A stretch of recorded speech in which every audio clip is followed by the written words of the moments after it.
Oh, hello. Today we are going to wrap up my reading for the month of November 2021. It was a pretty good reading month. I think I've been struggling to finish things, so I'm still in progress on a number of things that I didn't end up actually finishing, but it's okay. I'll do that in December. And I definitely have a few hits, surprises, disappointments, etc. to talk to you about, but not as many as I normally do. So I think I read a lot of sort of just ephemeral, fun things that are not super memorable, but hit the spot for what I was in the mood for. So, you know, good. I read books that did what I was hoping they would do, so that's fine, but not necessarily super memorable or things I'm especially dying to talk to you guys about. So I do have a few things I want to talk to you about beyond what we already discussed in my mid-month check-in, but without further ado, let's just get into it. Okay, so I did finish 18 books in the month of November. Several of those were very, very short, speculative romance, Kindle Unlimited type things, but 18 in total for a total of 4,958 pages and an average book length of 275 pages.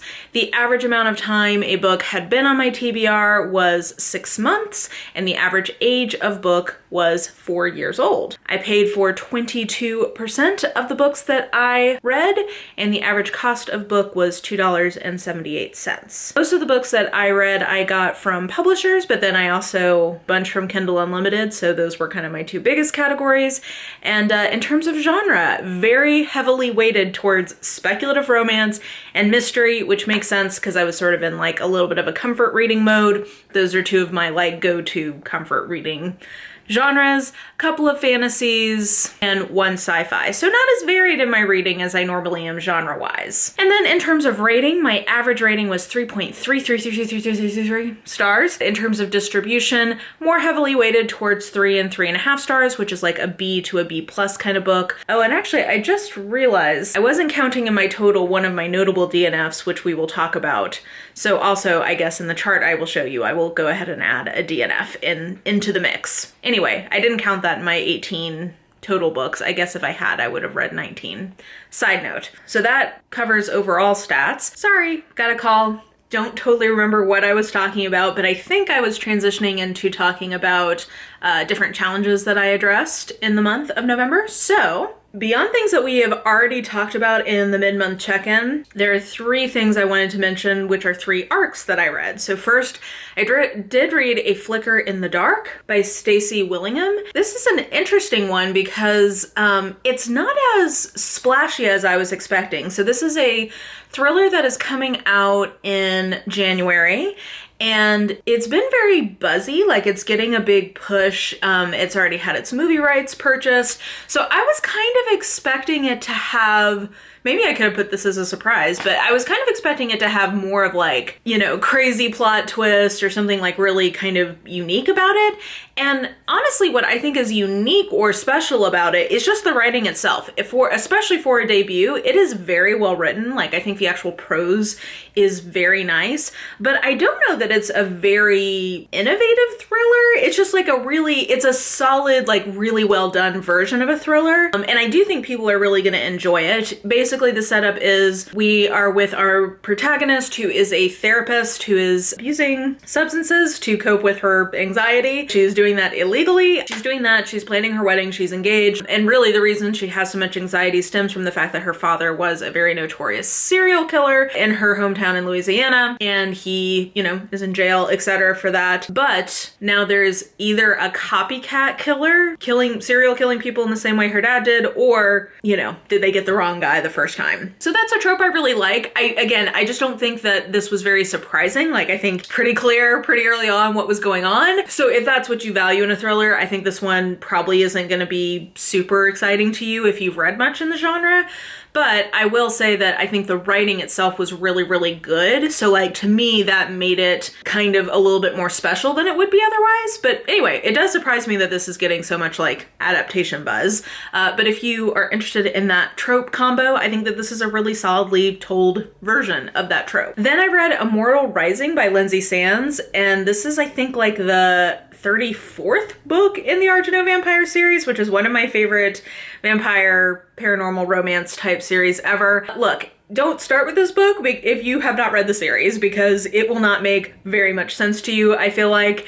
But I was excited for this one because we get Stephanie, who we have seen in earlier books, and she has this like unusual gifting / curse of being able to hear everybody's thoughts all the time within like a 6-mile radius. And so everybody's been kind of worried that she's gonna go mad. And it's her happily ever after with Thorn, who we met in the whole like Dressler debacle, like that whole macro plot item that we had for, in my opinion, far too many books. But I really liked him, and he is not an immortal, but his dad is Dressler, and he basically like genetically mutated him with animals. So he has like these big ass wings. Look, it's a whole thing. It's pretty wacky, so like you're gonna kind of have to like go with the plot. I will say I thought that the romance in this one was not the strongest. I liked the individual characters. They were good. They were fine. I don't know that I felt like they had a ton of like chemistry between them. So that piece of the book I thought was less successful. It was also very slowly paced in the beginning, but where the macro plot ended up going to, I thought was fun. And I was frankly just happy to see Stephanie get some relief to the situation that she has been in for however many books. So not, I think, the best in the series, but if you are a longtime reader, this was like a notable one in terms of the characters and kind of like a conclusion to a very long running macro plot within the series. And then the other arc I wanted to mention is The Perfect Escape by Leah Conan. This is an interesting book because I actually really liked the plot. The setup for this one is that there are 3 friends who are all going through different stages of like heartbreak or like divorce, basically, from their husband / partners for different reasons. Some, you know, there's infidelity. One of them, their husband's kind of just a screw up, and the other one is abusive. But they're all kind of like going through that, and they're going on a girls' weekend to the Catskills. On the way there, they pull over for gas and they lose their car keys, so they're stuck in this town. Things progress from there. One of them goes missing. What happens? Somebody dies. It's a thriller. So I really liked the plot. I thought the plot was very fun and just like really fast paced, a good version of this kind of a story, like Secrets from the Past and Missing Person. All of that I thought was actually pretty fun. This was not an isolated closed circle mystery, which is kind of what I had been hoping for. That is not what this is at all. But if you like this sort of like cabin in the woods element, this has a lot to like in terms of the trope. The writing itself, I struggled with. I felt like it was very, I guess it's the writing and then the way characterization worked via the prose. It felt very much telling rather than showing and kind of like stilted. I don't know. I was really sad that I didn't like the writing more. The really didn't sit well on my reading ear. So sadly, I don't know that I would read more from this author because that is something that I really value in a story.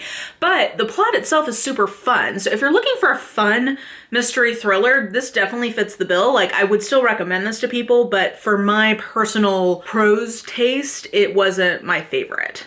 And then challenge-wise, the only thing I wanted to mention is I did read Shield of Winter by Nalini Singh, and this is probably actually the favorite thing I read this month, even though it was a reread. I have the podcast out about it already, but reread, so it's not included in the stats, but I do have a challenge going rereading all the Psy Changeling books. Okay, and then let's talk about disappointments. So first of all, we'll talk briefly again about Ninth House by Leigh Bardugo. This is my notable DNF for the month. I mentioned this in my mid-month check-in. This was really disappointing because I was hoping I was really going to love this. I pre-ordered it. I was hoping this was going to be great, but I have tried 3 different times to read this and I have struck out every time. It is the writing itself that I'm just not loving. So I know this is a very polarizing book. I think people either really love or really don't love this book. And for me, I just couldn't deal with the prose. And actually, when I mentioned that in my mid-month check-in, the comments made me feel better about this decision because even people who really loved it were like, yeah, it's like a distinctive flavor or a distinctive vibe. So I can see why if you didn't like that, you wouldn't like the book. And people who pressed forward, even having not loved the writing, all seem to have regretted finishing it. So I'm glad that I'm DNFing, but I am obviously disappointed because I was really hoping I was going to like this. And then another disappointment, and I feel like a controversial opinion, is that Neon Gods by Katie Robert. Pretty disappointed in this. I gave this 2.5 stars, I think is where I landed, because there are things about this that I do like, but this is a 400-page book that should have generously been 200 pages, really more like 150. It should have just been a nice chunky novella. And it would have been so much better because, in my opinion, there is not nearly enough plot or character development to sustain this for a full 400 pages. Now, so I should say the setup for this is like, we're in the city called Olympus. This is going to be a whole series of like Greek mythology retellings. And this is a Hades and Persephone retelling. Sort of, I think that, I don't know. I'm going to tell you that I don't think that this is a great reimagining of that particular story.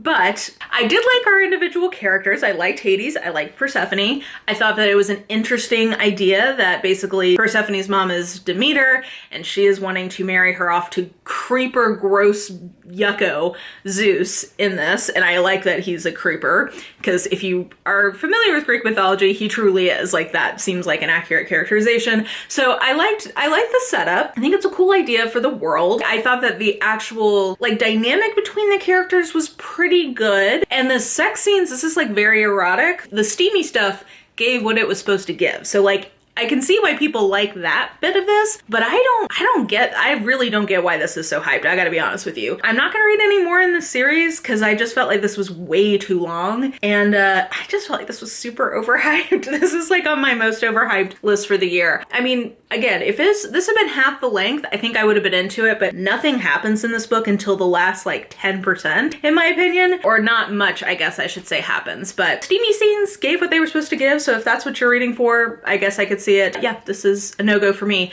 I will tell you, Jill Miles, who's one of her pen names is Ruby Dixon, who you know I love, has a short story in, I think it's in her Once Upon Another Time collection that is an actual Hades and Persephone retelling in the Greek mythological world that is erotic and I think is far better. So like, if that's what you're wanting, it's a novella / short story. So like, she knows that it shouldn't be a full book. If you're looking for that and what is, in my opinion, a better version than this, I would point people towards that. Just FYI. And then 2 surprises I wanted to talk about.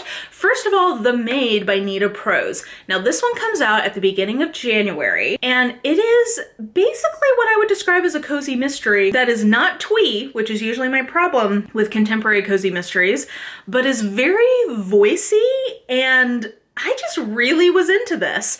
I'd seen it mentioned a couple of times and like anticipated 2022 mystery releases. So I wanted to give it a shot, and I'm really glad I did. Like, this was not really what I guess I didn't know what to expect, but whatever it was, I wasn't expecting this, and I really liked it. Like, this is probably my second favorite thing I read in the month in terms of like new releases. So basically the setup is that Molly the maid has some sort of, neurological difference. She's not great at reading social cues and she's a little bit, I guess, awkward, but she is very, very good at her job of being a maid at this very fancy hotel. And she has her grandma who she really loves, who had recently passed away. So she's still grieving and kind of dealing with that. And her grandma was kind of integral to her sort of coping mechanisms for her sort of social awkwardness or anxiety or difference, however you want to put that. So she's also sort of readjusting to life without her grandma. And at the hotel, there is this guest that is very well known, and he turns up dead, and Molly is the one who finds him. And things ensue from there. She becomes the lead suspect. So all of her friends at the hotel and kind of in her life, I think basically part of what's charming is she doesn't realize how many people really do love her or who, want to help her. And so they're all kind of working together to figure out who done it and like get her out from under the thumb of the suspicion of the law and some of the other things that are going on at the hotel. Basically, I thought that the voice of this was really, really good. Like, if we're talking in contrast to some of the things I was talking about earlier that were disappointments, I loved the writing voice of this, and I would definitely look for more from this author. Molly is just such an endearing character. I tend to be a very character-driven reader, and she really was a character I was invested in and rooting for. I will say that it's one of those stories where it has twists, and I liked all of the twists, except for the very last one was not executed as well as I had hoped. And I wish that it hadn't been there. I think this book would have been a 4.5 if the very, very last whatever hadn't been there, because it took the themes of the story it basically recontextualized some of the meaning or themes behind the story, I guess, is the way to say it without getting spoilery. I'm sad about that because I'd actually liked kind of the direction or sort of the authorial posture towards some of the things that were happening before that. So anyway, all that to say, I really like this book, but it really surprised me because it does read pretty cozily, but it's kind of an interesting mishmash of genre trope and tone within mystery thriller, and it's pretty unique. I don't know that I've read a lot of mysteries quite like it before, so that was just exciting and surprising to read something unique in the genre. And then Sacred Sins by Nora Roberts was the other surprise I wanted to talk about because, so the two levels of surprisingness here. I ended up really liking this book. I started off weak for me, but like the ending really sold me. I really liked how things came together in the ending. So it bumped it from like a 3.5 to a 4 for me. What surprised me about this was two things. One, that this was written in 1987 and it's a serial killer romantic suspense. And just because I'd recently been doing some research on the history of the serial killer genre, this is a super early serial killer thriller of this kind. So it just kind of surprises me that Nora Roberts was writing something like this and was sort of like on the ground floor. And it makes me wonder if maybe this helped like popularize her and like set her a cut above of telling this kind of story in the 80s. And at this point, like this came out before The Silence of the Lambs, the book, came out. Just to give context, it's like an early example. So that was kind of cool. I really liked the serial killer plot and how that resolved.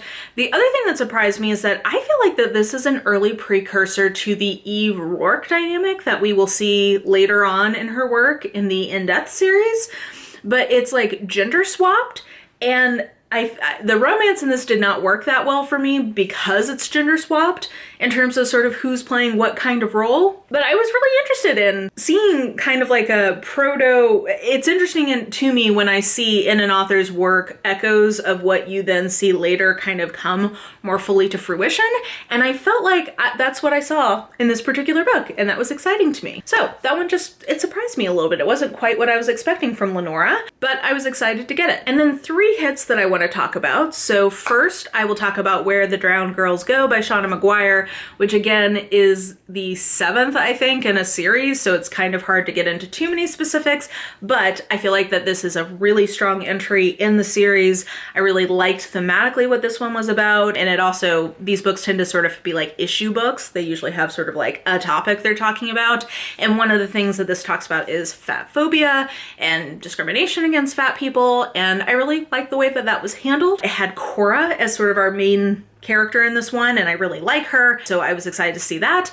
And I was also excited to see the sort of macro plot direction of this one. We have a different Wayward Children's type school that we're seeing, and I just thought that was a really cool idea. Basically, it's like a bad version of the Wayward Children's home that Eleanor is running. It's like the mean version of it, and I just thought that was a really smart direction to take the macro plot in. So all around, if you like this series, I think you're gonna really like this entry in it. Probably my favorite since, I'd say that this is like my 3rd or 4th favorite in the series. I would say this and Across the Green Grass Fields are probably 3rd and 4th for me behind the first 2 books in the series. So I really like this one. Another hit for me was The Long Way to a Small Angry Planet by Becky Chambers. And this was just delightful. And I am not surprised that this has been so hyped up to me because I often say that I really enjoy character-driven stories in general, but particularly in speculative genres like sci-fi or fantasy. I really enjoy stories that are quite character-driven, and this definitely is. Now, I will say, this is the beginning of a series, and I don't think I'm gonna keep going in the series because I found this satisfying as is. Like, I don't really want to know more. I kind of just, I don't know. It's a weird feeling. I just randomly sometimes, even if I really enjoy a book, don't necessarily feel like I need more in that world. And that's how I feel with this one. Basically, this is sold as sort of like a kind of Firefly-esque space adventure story, which I think is fair. We have our main character, Rosemary, who is a new clerk on a ship where their job is basically like punching holes through the fabric of the galaxy to create new sort of like shipping routes or travel routes. And they're taking on a particularly dangerous mission that will pay a lot of money. So she is new on the crew. She has her own secrets from the past. And we're kind of just learning about all the different crew members and their stories and kind of like where they're going, where they're coming from. There's so many endearing characters in this. I can totally see why people love this. I think for me, pacing-wise, this was a little off, but I did really enjoy this. And yeah, I'm really glad that I finally got around to reading it. I can definitely see why so many people love it and why so many people thought that I would love it. It's definitely like my kind of book. If I was gonna pick my two favorite characters, I would say it would be Lovey and Kizzy, but there's really no wrong answer, I feel like, because there's so many great characters in this. And so much representation, I should say. That's the other thing that's pretty cool about it, is I think it's taking seriously the fact that if we were to survey the vast reaches of space, there would be a lot of different kinds of cultures, different kinds of beings, just different ways of looking at the world. So I think that's also pretty cool. And then I would say probably my biggest hit for the month of new reads for me was Amari and the Night Brothers by B.B. Alston, because this is another one that was on the cusp of being a 4.5 for me. Only thing that I'm gonna say is that I think that the pacing in this, you can tell it's his first book. There's just moments where the way the plot is unfolded felt a little clunky to me a little bit, so like I could feel that. But aside from that, in terms of like characters that I love, also characters I hate, there are some 12-year-olds in this book who I fucking hate. Emily can choke, Laura can choke.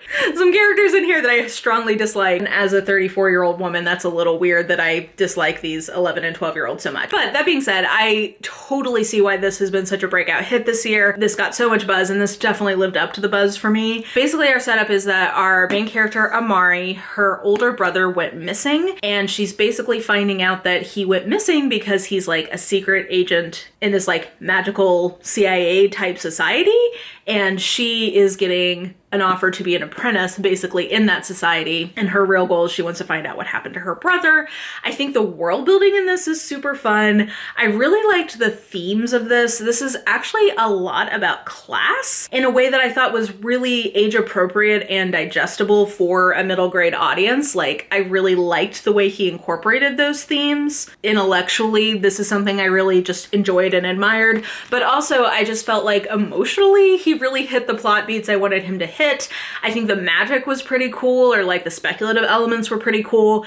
And the way that this ends, I am so excited for the sequel, because I think that this series could go some really interesting places. I would say I like this better than I liked Nevermore, which I feel like was buzzier, but I think that this is a very similar kind of story, and I think that this is better, or at least I liked it better. Yeah, I really like this. This also had like some humorous moments in it. Like, it had a nice kind of overall vibe and tone, like the sort of world, the presence of the author and like kind of how he's telling the story in this really worked for me. Yeah, I really did enjoy this a lot. This is making me think maybe I should go ahead and bump this up to a 4.5, because I did really like this. I'll leave it as a 4 for now, but this was really good, and I'm very excited for the sequel. So I think that will do it for me on what I read in November. Definitely let me know how your reading went for the month of November, what you liked, what you didn't like, etc., etc. Let me know that in the comments below. Let me know if you read any of the books I talked about and what you thought about them. You can also let me know that. And yeah, I think that will do it for this video. So if you enjoyed it, please like, subscribe, follow me on the social medias if you are so inclined.